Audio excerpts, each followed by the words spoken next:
Hello and a warm welcome to TVP World Reporter's Review, where we take a close look at the Central and Eastern European region. I'm Ashim Kumar and this is In Focus.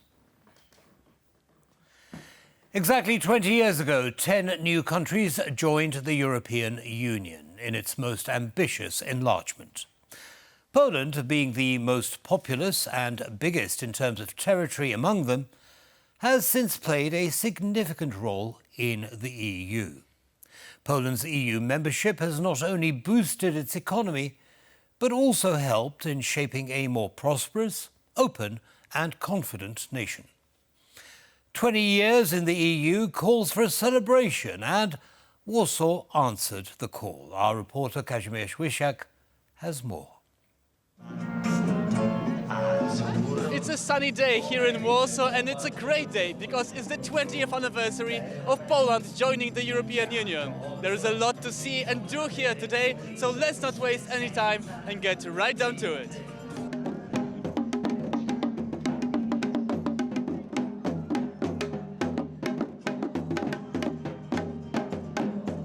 The main attractions took place around the European Hotel.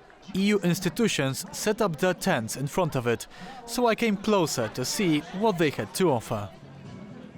We are currently in the European Parliament zone, and as you can see, there are plenty of people here with big smiles on their faces. So let's find out what exactly can we do here. And I have a special friend here, Bartosz. Bartosz, can you tell me what exactly can people do here today? Well, of course, we are celebrating the 20th anniversary of Polish accession to the European Union. And because of this event, we prepared the tent with a lot of attractions, especially for Polish citizens. They can, for example, use the energy bike to use the power of their own muscles to produce their own oranges. They can get to know more European Union, European institutions, and be more aware of what European Union is doing for our country. Education was an important part of the tent zone, but it didn't mean it was any less fun. The proof lay in the pudding. Dozens of people lined up to see what was on display. Oh, that's a wheel of fortune. So if someone wants to win something and knows not a lot, just a little thing about European funds and the European Union. We offer here our fortune, our wheel of fortune, where you can win something for knowledge. One thing quickly became abundantly clear. For many Poles, the EU membership is a source of pride and excitement. We love Europe because it gives our freedom, give our freedom to travel, give our money to improve our country. But Poles were not the only ones who celebrated on the streets of Warsaw. Foreigners also joined the festivities. I'm celebrating, I'm here to explore something new, and actually have noticed that some of those tents also consider Ukraine as a potential member of European Union. I think it's got its defects, of course, but I think mainly it's super good for all, and as Europe together we're bigger and stronger than separate countries. The celebrations wouldn't be complete without the speech from the Polish president. The freedom of Europe is the freedom of movement, the freedom to choose a place of work. It is the expanded possibilities of exploring the world for Poles. Not only Europe, but the world. But above all, it is the greatly dynamic development of our country. This is what I want to emphasize today. Finally, I went to the stage, which seemed to gather most of the attention today, and for good reason. Apart from learning about the European Union, the people here can also listen to some great music, and currently behind us there is a scene where musicians are playing some themes from all other EU countries. Right now we can hear some Italian music being played, so you can really relax here at the European Day and enjoy yourselves here at this beautiful day in Warsaw. For TVP World, Kburionics.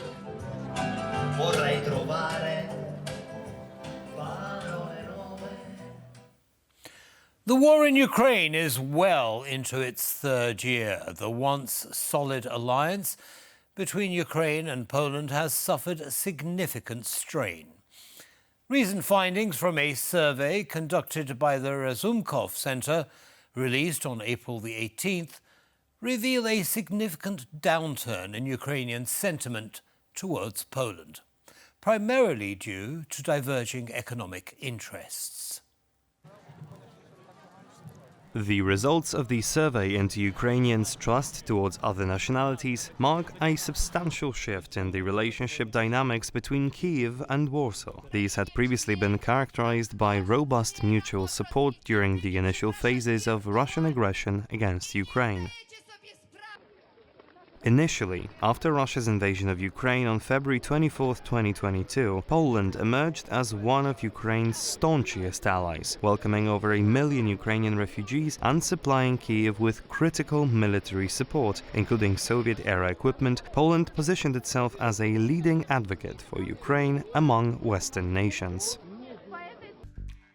The Russian invasion in late February 2022 brought the two nations and governments much closer. At the time, no questions were asked. We rushed to help Ukrainians. However, the relationship began to sour by May 2023 when Poland, along with other Central European countries, implemented a ban on certain imports to protect local agricultural interests. This move was perceived by Ukraine as betrayal, exacerbating tensions between the two nations. The situation escalated when President Volodymyr Zelensky, at the United Nations General Assembly in September that year, accused Poland of actions that indirectly aided Moscow's objectives. His Polish counterpart retorted, likening the Kyiv's authorities' actions to a drowning man. Various words can be said, sometimes bitter, sometimes painful. I would like to look at it from a human perspective. This is a time of great emotions for everyone. Politicians are just like every other person. We think and act in the same direction. Please have no doubts that Ukraine and Poland are destined for each other and form a strong alliance.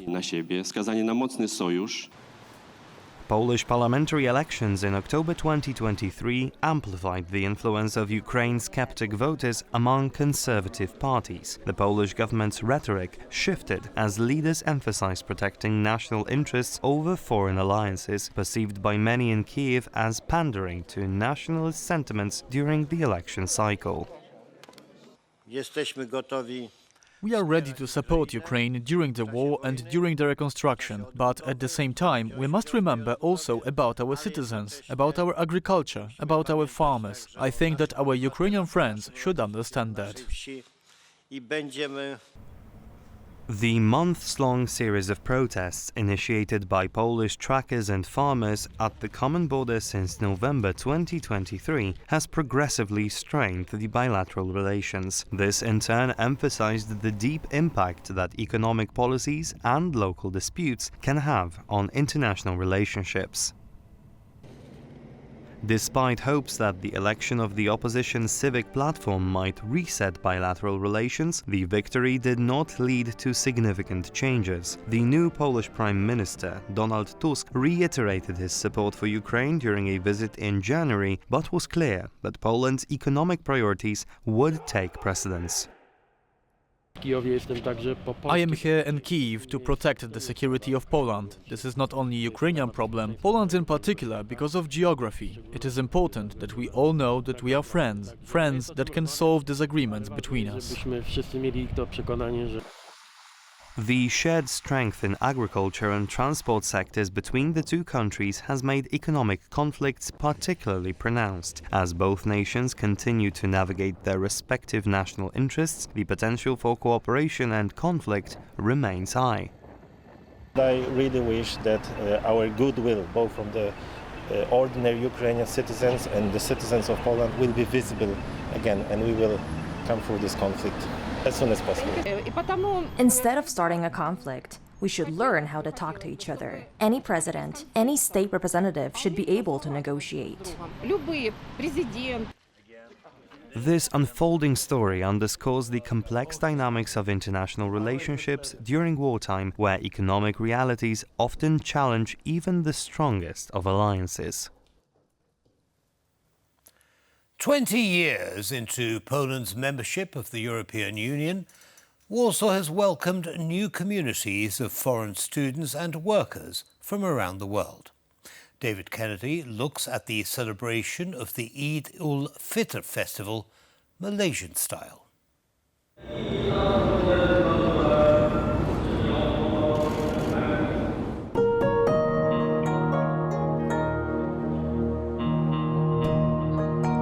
100,000 Muslims in Poland fast and reflect during Ramadan. After its completion, prayers 5 times a day continue for the 5,000 Tatar and Lipka Poles, mostly from Poland's northeast, as well as for new arrivals from Central Asia, the Caucasus, Turkey, Russia and Ukraine. And the 10th month of this year's Islamic calendar, Shawwal, year 1445, was no different. But fasting is followed by festivities, which are often hosted by the vibrant international community. The Malaysian ambassador runs a busy kitchen, preparing for a feast. This morning, the Malaysian embassy in Warsaw is celebrating Hari Raya Festival that's celebrated widely and in a very grand way in Malaysia. It's also known as Eid-ul-Fitr. It is after the 1 month of Ramadan month where we do the fasting, and at the end of the fasting month, the first day starts with Shawwal. We are still in the month of Shawwal, and in Malaysia, the first day of Shawwal is known as the Hari Raya. We call it Selamat Hari Raya, and we do this open house, inviting all our friends, relatives, and everyone we know to our homes. We open our homes and share our food and culture. In Thailand, we have Muslim population in our country, around 5 to 7% of the total population throughout the country. They also have the practice of fasting, and at the end of the fasting, they celebrate the EidFit Festival as well.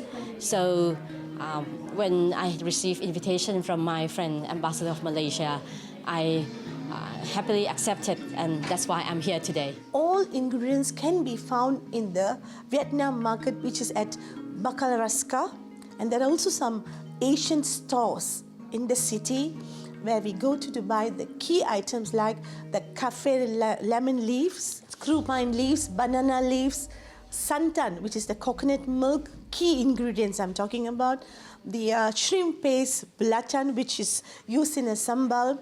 Then we have the lemongrass, which is so important in preparing our food like rendang.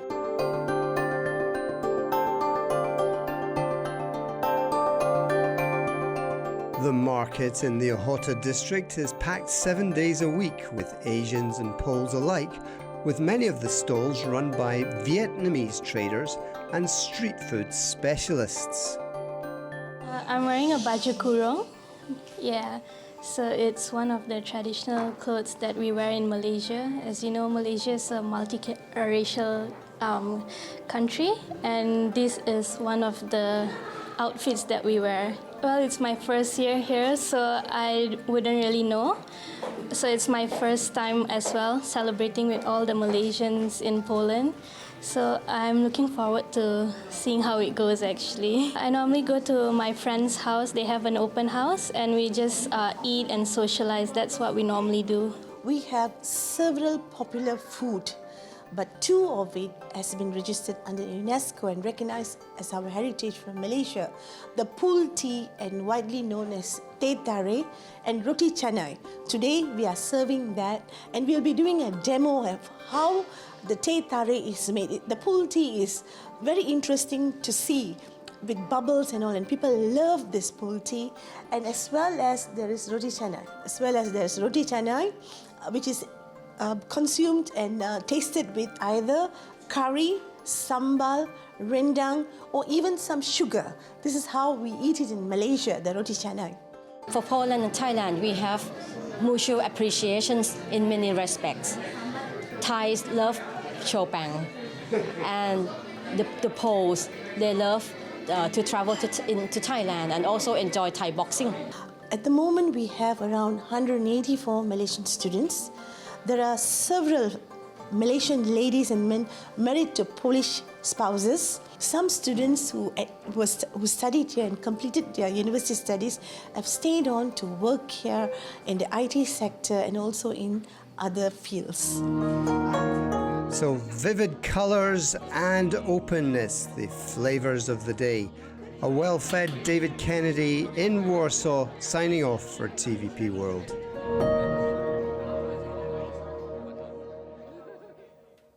Now that is the kind of celebration I would really enjoy, and next year I'm going to take David Kennedy's place and report on that. It looked delicious. Now let's move on to space. Baltic states are known for their technical development. Sasha Farbach went to Lithuania to talk with a representative of a company producing nano-satellites. Which industry is using them? How is the EU helping to push cooperation and more accessibility for investment and development with nano-satellites? And how important is cybersecurity? Sasha has been finding out. Now, if we're looking at innovation for the future of the European Union, some will be surprised about nano-satellites, something that not many people expect to come out of Lithuania. But it is something that has been possible because of the innovation, because of the talent here. To tell us a little bit more about it, we're now sitting down with Kburionics, who's the Director of Engineering Operations at Kongsberg Kburionics. Thanks so much for sharing your time. Yeah, nice to have you here. So let's start right off from your own personal experience. I mean, you're a youthful guy growing up in a free Lithuania. So how much has that impacted, that EU membership, 20 years for Lithuania, not just yourself, but also the company and this industry you're in? Oh, I would think a lot. So I personally joined Kburionics 4 years ago, so it was 2020. And since, I myself studied in Lithuania, my bachelor's degree, my master's, but I have many of colleagues here, many friends who actually studied abroad, went to a lot of different internships and formed a lot of great experiences abroad that, of course, European Union opened that. And this contributed to those people being the best engineers that we can actually hope for to have here. And it's interesting because you said because of European opportunities, Erasmus, you name it, other opportunities, the free movement of people, single market, you still remain here, and other, I think, bright engineers are here in Lithuania. So tell us about what pulls you and keeps you here then. What makes it special? Well, it's still our home country, so I think a lot of people that work here would like to have Lithuania even greater, even better, even well-known. So I think this is one of the things that drives a lot of us. Mm-hmm. And if we're looking also, I mean, your own engineering talent here, there are bright people all around this company. Tell us about how that contributes to the important work that you do here.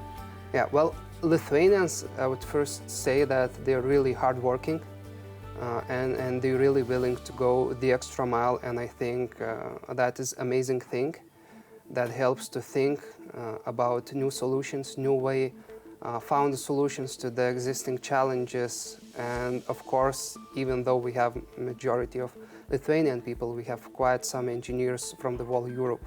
Okay, so let's go also more into the applications technically, because we have, I believe there's telecommunications for nanosatellites. What other types of uses do we have here? Where are the customers in this direction? So, first of all, we actually went into small satellite market just recently.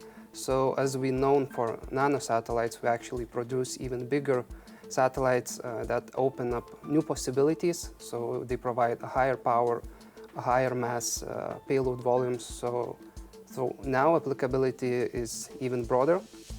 And regarding the applications, of course, it's a different of communication. If you can imagine that now every of the item communicates through internet, through radio frequencies, so there's dozens of applications of satellite, and it's of course for our clients to figure out the best cases and best uses. And our job is to actually make their dream come true and be able to sustain there in space. And of course, with something like technology, it's sophisticated, but also if we're looking at nanosatellites, cybersecurity is obviously a concern. How are you addressing this? Because with the amount of hybrid threats, we don't have to just point at Russia, we can point at different countries as well. So how are you securing nanosatellites, let's say, than others? So of course, the frequencies, there is part of frequencies that is open source, that is used for testing, or let's say universities and to study, but of course when you are going to commercial missions, there are frequencies that are being coded and not that easy to intercept. Okay, so they're completely safe and secure against any kind of threats? For now, yes. Well, as myself being engineer, nothing is impossible. So of course, there is always some threats, but that's why we're here working every day to make new solutions come to day life. And I want to dig into that more because I think it's become more important now, as you know, cybersecurity has always been something really key, but at the same time, with a very unstable world, with certain aggressive nations, I think it's become even more important. Have you noticed in the last few years, let's say, more demanding work in terms of securing the satellites? I would not say so. I would say that, well, the whole infrastructure is growing as it is. So when we talk about satellites, is a big part of different infrastructure that we need. We need ground support, ground stations where we receive the data from the satellites. We need clouds to store our data, to back up our data. And of course, a lot of security starts right there. So of course, having trustworthy partners helps a lot. And when it comes to the data and communication itself, so it's basically those frequencies that we use, those protections and encryptions that comes from the software side helps a lot. So Carlos, let's also look at collaboration, cooperation. I think this is key as an engineer, yes. I think in departments, but also I think in terms of your company as well. Walk us through a little bit about how this collaboration has evolved over your time here, and also maybe you can give us an anecdote also with the different types of systems or structures around Europe potentially. When we were a smaller company, so there was, let's say, some difficulties on finding some suppliers because our quantities were really small. Our demand and requirements were still high enough, and I would say that that was some pretty challenging things to solve, but at the same time they were really funny because, well, some company were, let's say, not thinking of us that we can grow and excel, but we managed to actually find those, and even in the Kongsberg group, we find some trustworthy partners even before joining this group ourselves, so now I think it even strengthened that partnership. And regarding the others, let's say in Europe, in the whole world, so it's of course always a challenge to find the best and common ground, because the market itself is really challenging these years. If you can remember, there was electronic components shortage and things like that. There were some smaller material shortages, and finding a trustworthy partner with whom you can actually build and solve those challenges are really, well, I would say rewarding. And in some cases, for example, we had some composite material shortages, and one of our partners helped us to find a solution, helped us developing very similar material from a bit different composite that we did not have the shortage with. And now you're part of, now as also Lithuania, part of a bigger group, a part of the European Union. So how much has that impacted also, let's say, if you're dealing with other partners abroad, clients looking at you from abroad, how has that helped strengthen what you're doing here in terms of this industry? Oh, tremendously. For me now to go to some of the suppliers, it's easier than going near the sea in Lithuania. I mean, you just jump into the plane, few hours, and you can be at your suppliers' clients or some other partners' facility and just having face-to-face talk, like we're doing here now. Yeah. And looking at also the technology, I mean, you design everything here in-house, or how much of this is actually made here in Lithuania, of what you're doing here with the components of nanosatellites? Yeah, that's a great question. So quite a lot of things that we do for the nanosatellite we have developed here, and we are building in-house. I would say around 80 to 70%. If I'm not mistaken, when we're going to smaller satellites, to small satellite that are bigger, the nanosatellites, it's harder to do everything internally because it's a bigger system, it's more demanding. So with this, of course, we need more of the external subsystems to help us maintain a good product and to even increase its quality. And also, if we're looking at how, let's say, these industries, how nations, so it can be with the United States who are doing what they're doing, particularly in certain space industry, you're looking very much at what China and Russia are doing in their industries. Do you see, like, how do you see the next, let's say, 10, 20 years in terms of space industry, in terms of nanosatellites, satellites in general? Can Europe also rise to the challenge and do that in its own? I would definitely think so.